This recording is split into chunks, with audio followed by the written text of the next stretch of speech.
Aku dulu sebelum kerja kayak ini hidup di jalanan lah, ngamen, tergabung di komunitas punk itu kan.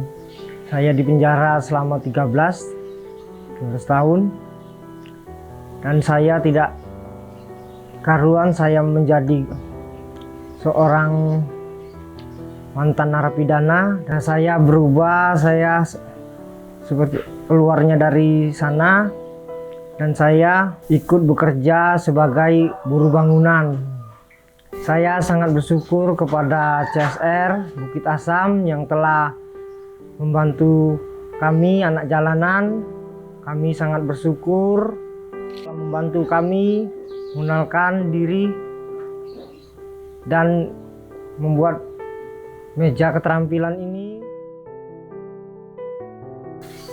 Tenang lah, gak kayak kemarin-kemarin gitu loh.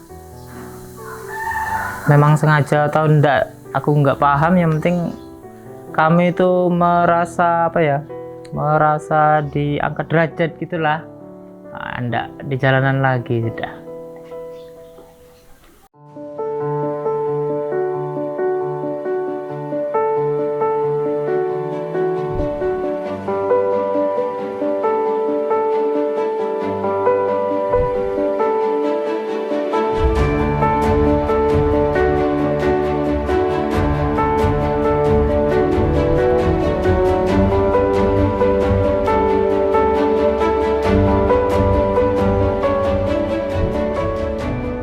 Setelah bergabung di SIBA ini Pak, otomatis saya juga bisa membantu income keluarga Pak ya.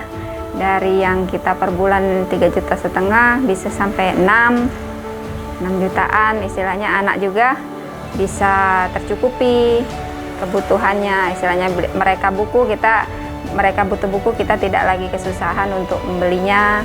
Terus istilahnya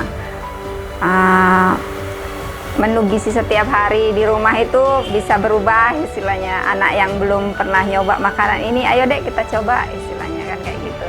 Alhamdulillah kita saat ini sudah berkumpul ibu-ibu 30 ibu-ibu rumah tangga dan hasilnya adalah seperti ini. Kita promosikan dari Tanjung Enim, Muara Enim, dan alhamdulillah sudah bisa kirim ke Jakarta, ke Jambi, ada yang ke Kalimantan.